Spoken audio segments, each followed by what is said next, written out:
Hi guys and welcome to Chapter 5 of The Path of Flame, The Good That Won't Come Out. "What's the best way to get hold of your father?" Draco asked one morning in December, looking up from the letter in his hand and smirking as Harry jumped at the abrupt sound of his voice. Harry stared back at him blankly, wondering what in the world Draco would need to speak to Roy for. Draco sighed and waved his letter in the air as if that answered Harry's unvoiced question. "Father wants to invite you and your family to our annual Christmas ball over break, but he's not sure how to send the invite. I figured an owl since you sent Hedwig to her mistress all the time, but—" "Oh, yeah, an owl would be best," Harry said, "but he'll have to send it to Dad's office. The house is charmed against strange animals, and if he just puts Roy Mustang's office, central headquarters, on the envelope, the owl should be able to find him." "All right, I'll let him know," Draco replied, scribbling in the margins of his dad's letter before returning to breakfast. "But, what's this ball all about?" Harry asked. Draco looked up from his plate again, this time to stare at him.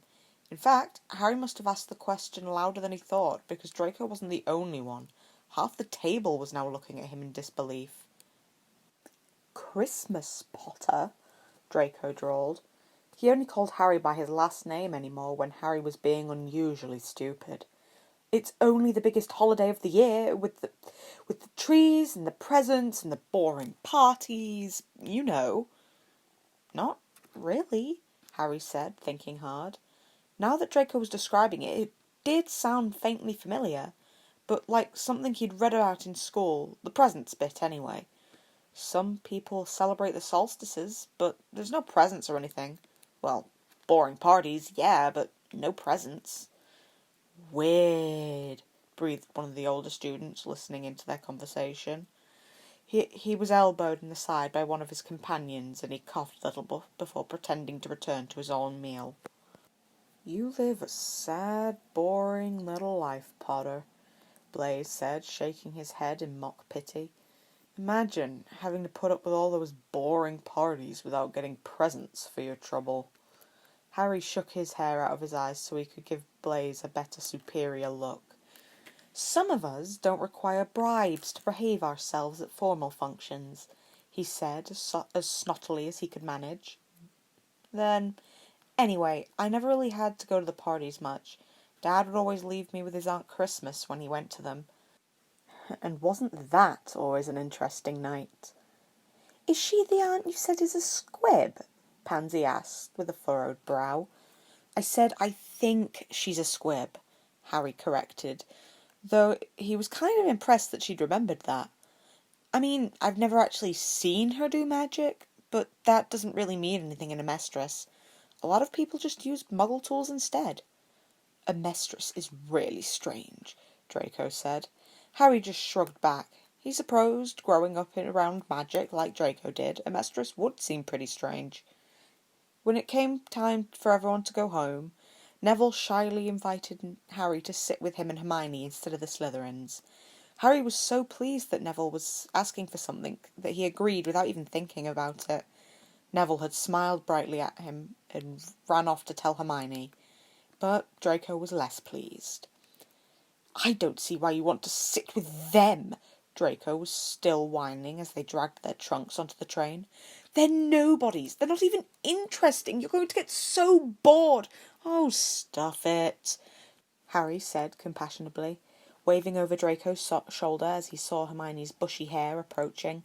Draco glowered at him, which only caused Harry to roll his eyes.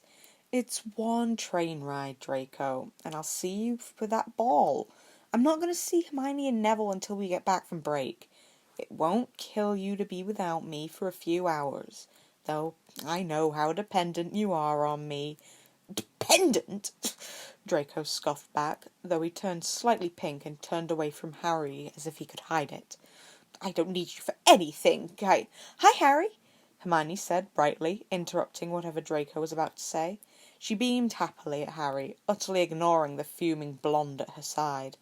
"I'm so glad you're going to sit with us. I've got so many questions to ask. I was looking up a mistress in the library, and—" "We were having a conversation, Granger," Draco said snidely to her, his face pale again. "It's rude to interrupt people. Though, of course, you wouldn't know anything about that now, would you? Hermione rolled her eyes at Harry. Muggles know what manners are too, Malfoy, she responded. I just couldn't imagine what you were saying had to be that important. Harry was looking all sarcastic again. But I guess I'll leave you to your conversation. Harry! She turned back to Harry so quickly that Harry jumped, eyes wide, as he became the centre of her attention again. Don't spend too long with him. I really want to ask you those questions. And anyway, you said you'd sit with us. I'll be right there, Hermione, Harry said, grinning a little helplessly. Sometimes he didn't really know what to do with her. She had a tendency to roll right over people when she was excited about something. You know he gets cranky if I don't give him enough attention. Hermione snorted, then grabbed hold of Neville's arm and ducked into their compartment next to the one Draco's friends had already staked out. Neville gave Harry a helpless sort of look and said, Hi, Harry, while he had a chance to talk, and let her drag him away. Harry shook his head at both of them, then turned back to Draco. Are you sure you want to sit all day with Motormouth and the human disaster there? Draco asked sarcastically, sighing when Harry glared at him. I'm just saying you might be able to have something of an actual conversation with us. Hermione's just excited, Harry said calmly. And she'll be asking questions, so obviously I'll have to answer her, won't I? That's a conversation. You're lost, Potter, Draco said haughtily, finally pulling his trunk into his compartment and slamming the door in Harry's face. Harry sighed good-naturedly. Draco didn't mean to be a prat, he was sure. But that didn't always make him any easier to deal with. At least Harry was in a good enough mood today so that he could let it roll just off his shoulders. He dragged his trunk into the compartment with Hermione and Neville, giving them both a grin as he shoved it into the corner and dropped into the seat across from them. Hermione waited until he was settled to start on him. How does a mistress handle the magical and non-magical people living together? She asked excitedly, leaning forward in her seat. Neville rolled his eyes at Harry and opened his herbology textbook. Is the military really not separate from the government? That doesn't seem ideal to me. Do you know anything about the alchemy they practice? I read that emestrian alchemy is terrifying, that you use it in wars, and they say that Nicholas Flamel was from there. Is that how he learned to make... Slow down, Hermione, Harry said, laughing as she flushed in embarrassment. You have to give me time to answer the questions. There's no way I can remember them all. Sorry, Hermione said in a quiet voice. It's just, I'm so excited. No one really has very much information on a mistress, you know. I've looked, well, here you are. It's really overwhelming. I know what you mean, Harry sighed. Everything in England's so new to me. I feel like I'll never be able to catch up on what everyone else is so familiar with. You should have seen the looks the Slytherins gave me when they found out I didn't even know about what Christmas was. Not that they'd ever really told me much about it. All I got from Draco was that it's something about trees and presents. No Christmas? Hermione asked with wide eyes, then seemed to dive for her trunk a moment later. She came out with a quill and parchment and gave Harry an intense look. Okay, start there. Tell me about your religion. What holidays do you have? Harry grinned at her and started a long, rambling description of what he could remember about the various religions in Amestris. Hermione took copious notes, even though he admitted he wasn't sure about much of it because he lived with two atheists. And Neville laughed when she reached the end of her first bit of parchment. Harry just waited for her to find a new piece and then continued talking. The witch with her cart came by at some point, and Harry paused to buy them all some snacks, tearing hungrily into a pumpkin pasty to give himself a bit of a break. Hermione pouted at him, but took the hint and started going through the pile of food as well. As the train moved through the countryside, Harry found himself talking an almost exhaustive list of Omestrian culture. Religious talk had turned on to the mingling of magical and non-magical people, which merged bafflingly into what little he knew of the government and what he could remember about the many wars Amestris had fought in. And finally, just before they got into King's Cross, the conversation rolled round to alchemy. Well, I live with a couple of alchemists, but I don't know much, he told her warningly. My dad won't let me learn yet. He's known as the Flame Alchemist, by the way. The military hires alchemists and gives them titles. My dad's a brigadier general, so his specialty is fire, but he knows a lot of other alchemy too. You should see the books he has. His boyfriend teaches alchemy at Central University. His name's Edward Elric. The Full Metal Alchemist! Neville blurted, turning from the window and joining the conversation for perhaps the first time. Harry gaped at him, shocked that Neville recognised Ed's name, and Neville blushed hotly. He didn't look away from Harry's eyes, though. Gran's got a friend in Amestris, he explained. They owl each other once a month. A few years back, the Full Metal Alchemist was kind of a big deal, you know. They said he was all over the news and everyone loved him. Gran was never a fan of the military, too war-hungry, she said, but she approved of Full Metal because he was the only one with his head on straight. Do you really know him? Yeah, Harry said uncertainly, still blinking in shock at Neville. I told you, he's my dad's boyfriend. He lives with us, actually, for the past 3 years. I didn't think anyone outside of Amestris knew his name. I'm not sure if I'm even allowed to talk about his time in the military with anyone. Wow, Neville said with big eyes. Gran's friend never said anything about him dating somebody in the military. He's really young, isn't he? I think they thought he died in that revolution 3 years ago. He's, 19, Harry mumbled, hoping to avoid the inevitable rest of the conversation. He was 12 when he joined the military, apparently, and he retired after the revolution. A lot of people thought he died, but he was unconscious, Harry didn't say, swallowing the word down with some trouble. It was weird to think of Ed as being injured. Really weird to think that whatever he'd been doing in the revolution had landed him in a coma for weeks. Right down the hallway from Uncle May's.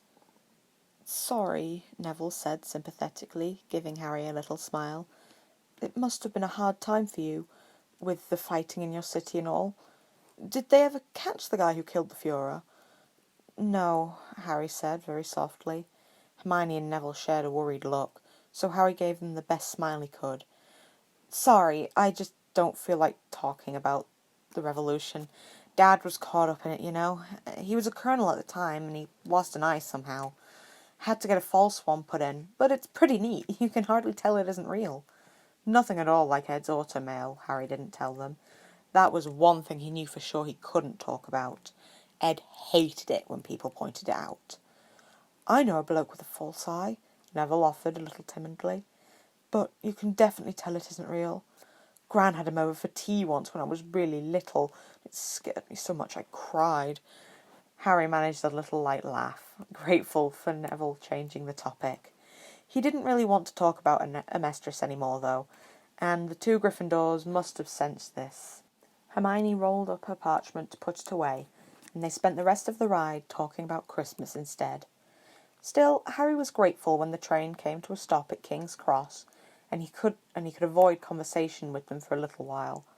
Once on the platform, Blaise, Pansy, and Draco crowded Harry to say their goodbyes, their parents easily spotted in the mass. Crabbe and Goyle lumbered after Draco.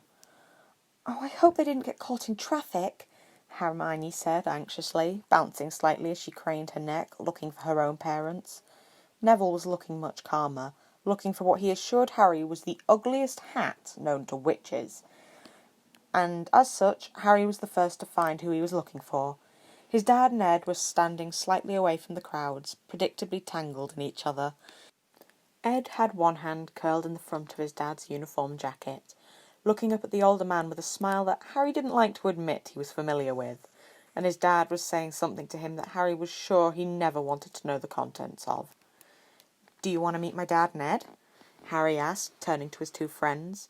Hermione gave him an anxious look, still worried about her parents, but Neville grinned brightly. Dad'll hang around till your parents show up, he assured Hermione, and he likes meeting my friends, probably just to embarrass me. Hermione finally agreed, so Harry led the way over with his trunk scraping loudly behind him. Ed and Roy looked up as they approached, both looking pleased to see him. Before he knew what was happening, his dad was kneeling in front of him and wrapping Harry in his arms. Dad, Harry whined, embarrassed, but still hugged back. Good to see you, kid, Ed said, ruffling Harry's hair while he couldn't get away. Maybe your dad'll stop moping around the house now. I have not been moping, Roy said with injured dignity, pulling away from Harry and giving him a beaming grin. "You and Havoc have been imagining things. A general does not mope." "I don't know about the other generals, but you sure as hell do," Ed said. He gave Harry a wink, and Harry caught himself on a giggle. "Unless you're telling me you like all those cartoons that Harry watches?" "You're a nasty liar," Roy said, finally getting back on his feet. "Now, who are your friends, Harry?" "This is Hermione Granger and Neville Longbottom," Harry introduced, waving half-heartedly at both of them. "They're Gryffindors in my year, but they don't get on my case like the others do. Guys, this is my dad, Brigadier General Roy Mustang, and his boyfriend, Edward Elric." "It's a pleasure to meet you, sir," Hermione said politely. "My Gran's a big fan of yours," Neville said to Ed, who instantly turned pink and looked uncomfortable. Roy coughed into his hand to hide a smile, though he and Ed did share a look. "She'll be pleased to meet you. She thought you died in that revolution." "Jeez, is that rumour still going around?" Ed asked, rubbing the back of his neck in embarrassment. "I thought that was laid to rest when I started teaching. It's not like I'm hard to find these days." "Thankfully," Roy muttered. "Oh, there's my parents," Hermione said suddenly, waving at two ordinary-looking people walking towards them. "I'd better get going. Keep in touch, Harry." "Sure," Harry said, waving as she jogged off. How she could keep a hand on that trunk of hers, he didn't know. "See your Gran yet, Neville?" "No," Neville replied, squinting into the crowd, which was slowly dispersing. "It's really weird. She's usually early to everything. Oh, wait, there!" He was on his toes in an instant, waving his hand somewhat frantically at a severe-looking witch wearing a hat with a stuffed vulture on it. Harry bit back a laugh at the sight of the hat. Neville hadn't been lying when he had said it was the ugliest hat ever, and put on a polite smile as the witch came striding up to him. "There you are, Neville," she said with relief, staring around at all of them with a frown. Her eyes lingered on Ed's waist, which had Roy's arm wrapped around it. "Who are these people you're with?" Neville gave Harry an embarrassed grimace before he addressed her. "This is Harry Potter, Gran," he said, blandly ignoring the sharp look she shot at Harry, "and his dad, Roy Mustang, and his dad's boyfriend, Edward Elric." "Elric, is it?" the witch asked, her eyes sliding right past Roy and landing on Ed, whose cheeks were starting to go pink again. "Not the Full Metal Alchemist?" "That's me," Ed replied. "Not nearly as dead as the rumours would have it, I'm afraid." "Well, that's somewhat of a relief, though I'm guessing you're not with the military anymore." Now she finally gave Roy a sharp, assessing look, and seemed to be less than impressed with what she saw. "He retired several years ago," Roy said, "something for which I am extremely grateful, as you can imagine." "I should certainly hope so," Neville's grandmother sniffed, glaring at Roy as she held out a hand. "Augusta Longbottom, pleasure to make your acquaintance." "The pleasure's all mine, ma'am," Roy said with a charming smile, bending down to kiss her hand. Mrs. Longbottom's lips twitched upwards, seemingly against her will. "And it was a delight meeting your grandson as well. I'm glad Harry's made such nice friends." "Well, I suppose Neville's not completely useless," Mrs. Longbottom said, now giving Neville a sharp look. He hung his head and coughed to the ground shyly. "But we must be off. We have to get Neville new dress robes for the ball." "The ball? But you never go!" Neville protested in a high squeak. He turned to Harry. "Gran gets an invite to the Malfoys every year, but she never goes, because she says she has to look after me." "And now you're old enough to be dragged along, so I no longer have an excuse," Mrs. Longbottom interrupted. "Come along." "See you at Christmas, Harry," Neville called as he was pulled away. The three remaining wizards watched him leave, Harry waving at his friend. "Well, she certainly was something," Ed finally said, and Roy snorted in agreement. "She didn't like you at all." "I don't think she likes the military," Harry said, quick to come to his dad's defence.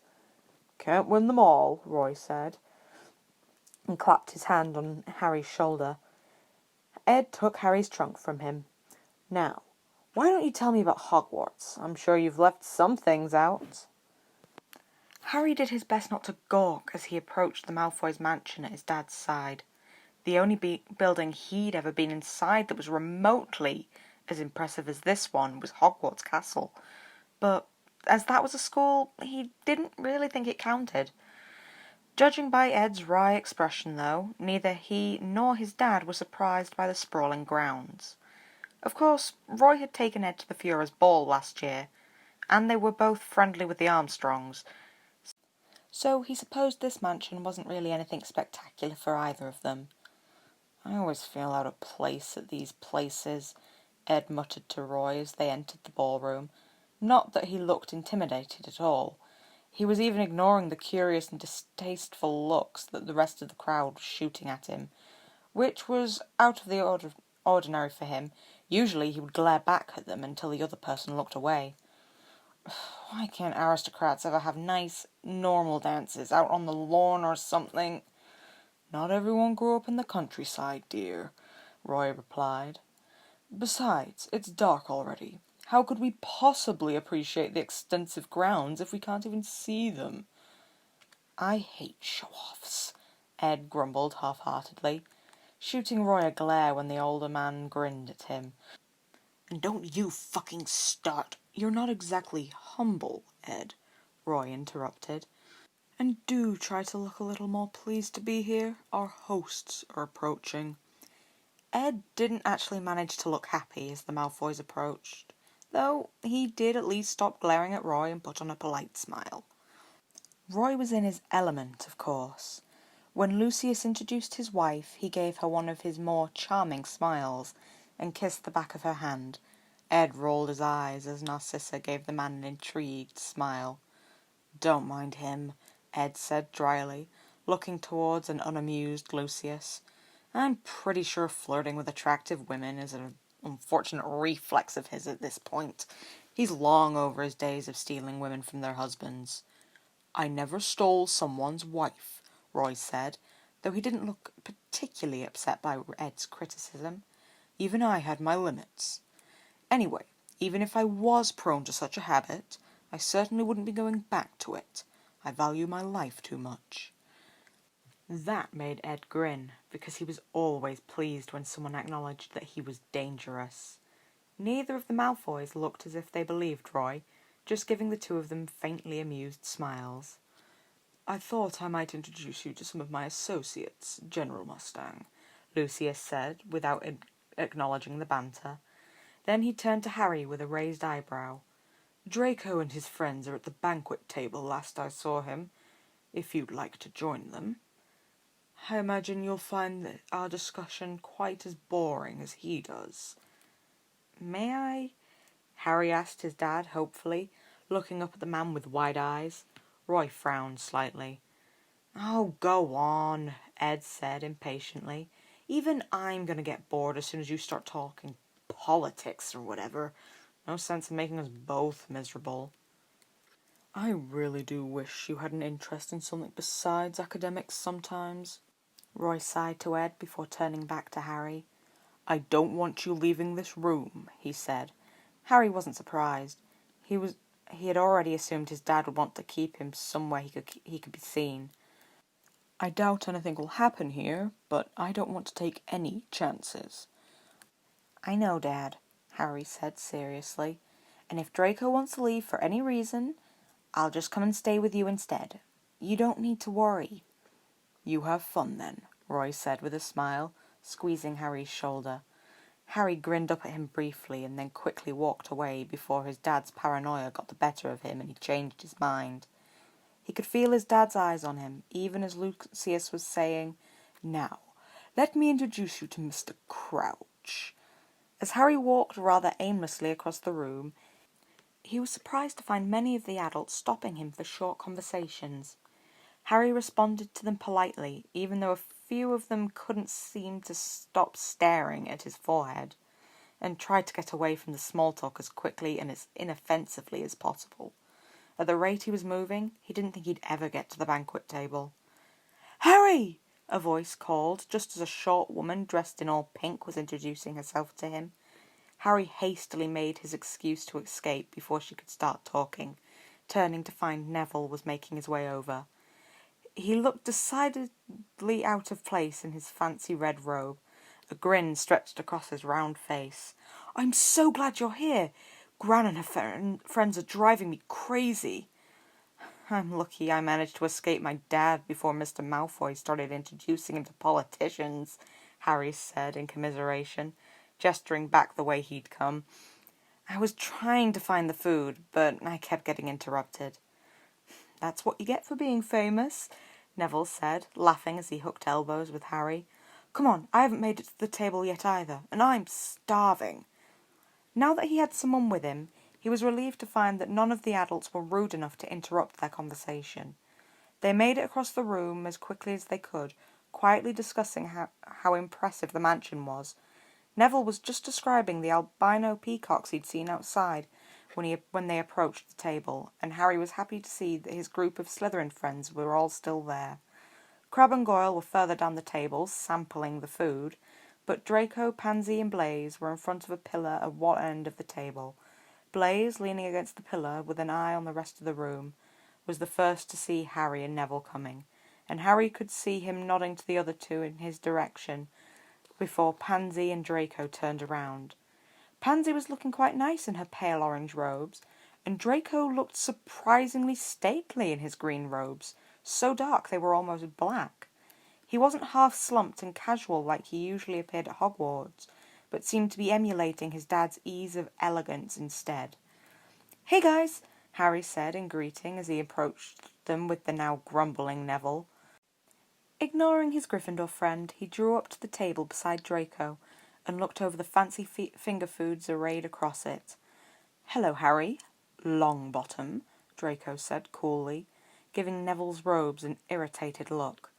It seemed that being at formal occasions made the Slytherins nicer, though, because Pansy and Blaise both echoed his polite greeting, even though Harry knew neither of them could stand Neville. "Enjoying the party?" "Depends on your definition of enjoy," Harry replied, finally picking up a small sandwich-looking thing that didn't look quite as offensive as the rest of the food. "Apparently I'm not allowed to walk across the room without talking to every person on the floor. I was starting to think I'd never make it over here. Thank God for Neville." "I saved him just as a witch dressed in an obnoxiously pink robe was introducing herself to him," Neville clarified at the raised eyebrows Harry was given. "She looked like a toad," Harry added with a grimace, reaching for another piece of food. Draco reached over and batted his hand away, pointing to the plate next to what Harry was about to eat. Harry obligingly grabbed that instead. "Must be Madame Umbridge," Draco said thoughtfully. "She's senior undersecretary at the ministry, and the most revolting woman I've met. Father insists I be polite to her, though, so don't tell her I said that. Don't eat that either, Harry. You'll be trying to scrub the taste out of your mouth for days." "Party foods are awful," Blaise added casually. "Mom and I ate dinner before we came out here, so we wouldn't have to eat anything. Better off sticking to the drinks." "As long as they're non-alcoholic, so Dad doesn't fry me," Harry said darkly. "And I hope Ed doesn't get into any alcohol either. Dad says he's a terror when he's uninhibited." "We were actually just talking about your dad's boyfriend," Blaise said, nodding towards the other end of the banquet. Harry looked over and almost choked on his next bite of food. Ed was down by the desserts, not exactly surprising, but he seemed to be mostly ignoring the food in front of him in favour of a conversation with Professor Snape of all people. Snape didn't even look as sour as he usually did, instead giving Ed something that was quite nearly a smile. I didn't even know Snape was capable of having civil conversation with someone who isn't a Slytherin. "They're probably talking about potions," Harry said. "Ed's got a mastery in the subject, you know, along with everything else he's so good at." "I don't know how he does it." "He sounds more impressive every time you talk about him," Pansy said. "I was wondering why your dad took up with someone so much younger than him." "I wasn't kidding when I said Ed was kind of a big deal back home," Harry said mildly. Neville snorted, but kept his mouth closed at a warning glance from Harry. They ended up staying in that corner for most of the night, watching the adults mingle and, at least on the Slytherins' part, making despairing remarks about most of them. Draco and Neville also seemed to be keeping up running commentary of who most people were, though they rarely agreed on their opinions, until Harry had to tell them to stop because his head was spinning at the unnecessary information. Not long after that, Neville was dragged away by his grandmother, who didn't seem very impressed with his current companions. Blaise and Pansy stuck around for a little longer, taking up the commentary that Neville had left off, until Pansy heard a song that she seemed to like. She left for the dance floor with Blaise in tow, telling Draco and Harry that she'd be back for them in a threatening tone.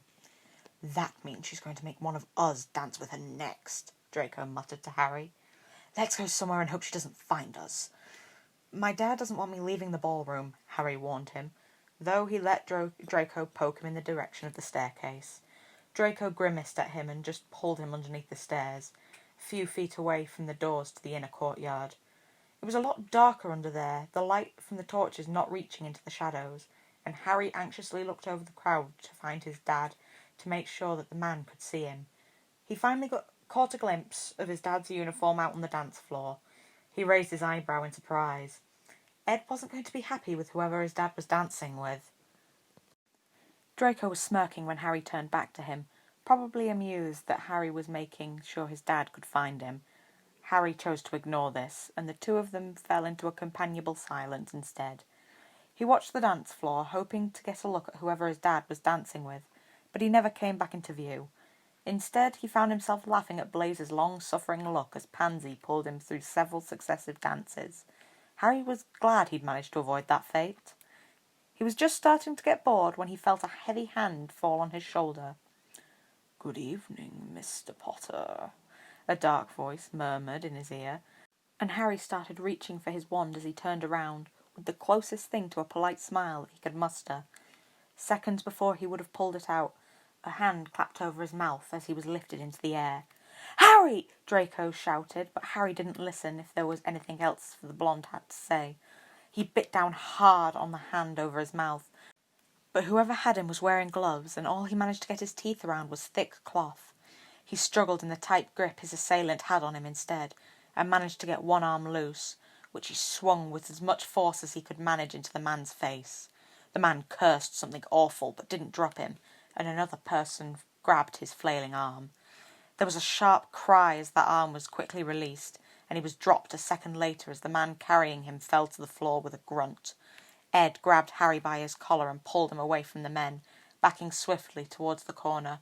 Only then did he pull out his wand, pushing Harry into a small alcove Draco already seemed to be hiding in, and did something complicated with it that made a translucent shield pop up around them. "Stay here," Ed said tersely, turning away from them. The two men he'd attacked were already getting up, snarls on their faces as they pointed their wands at Ed. Draco gasped as 3 more people came rushing from the courtyard. Facing it, 5 enemies didn't even seem to faze Ed, though. Harry reckoned he must have been used to facing high odds from his time in the military, because the blonde was smoothly dodging most of the spells shot at him while silently returning with nasty-looking curses of his own. 2 of the men were down in seconds, and didn't look like they were going to be getting back up again. "Bloody hell," Draco said faintly, and Harry turned just far enough to catch a glimpse of his shocked expression. "I thought you said he was a teacher!" Harry would have responded at that, but at that moment Ed was hit with a sickly-looking yellow light and collapsed to the ground. A second later his dad broke through the panicking crowd, his face pale underneath his furious expression. His left eye was fixated on Ed's prone form even as he turned his head to take in the rest of the scene. "Cover me!" one of the attacking wizards growled. He was grinning nastily at Harry, but though Harry was scared enough to try to back further into the corner, he wasn't really worried, not with his dad raising his arm in the direction of the wizards aiming towards him, his thumb and fingers pressed together. Harry usually associated Roy's alchemy with nice things, like the warmth of a fire in the middle of winter. Though he'd always sort of known that it was incredibly dangerous, he still didn't expect what happened next. When Roy snapped his fingers, 2 of the men were almost immediately engulfed in flames, and Harry flinched back as their screaming echoed in the huge room. The last man spun away from Harry with wide eyes, raising his wand, but not quickly enough. Roy's left arm jerked up and he snapped again. The man's wand burnt instantly as his hand was set on fire, and his screaming was added to the noise. Draco grabbed Harry's elbow when Roy dropped his arms and started striding towards them, and Harry could feel his friend's entire body shaking against his own. But Roy ignored both of them for the moment, stopping in front of the man whose hand he'd burnt and pulling him back to his feet with a hand around his throat. "What did you do to Ed?" Harry's dad snarled. The man gibbered something back, but it mustn't have been good enough of an answer, because Roy threateningly raised his other hand with his fingers prepared to snap again. The man flinched away and started saying something else when he was cut off as the doors to the ballroom were blasted open and a handful of armed wizards stormed across the room with their wands pointed at Roy. That was Chapter 5 of The Path of Flame by Yoda Palmer. I hope you'll join me again next time for Chapter 6, Paper Thin Hymn.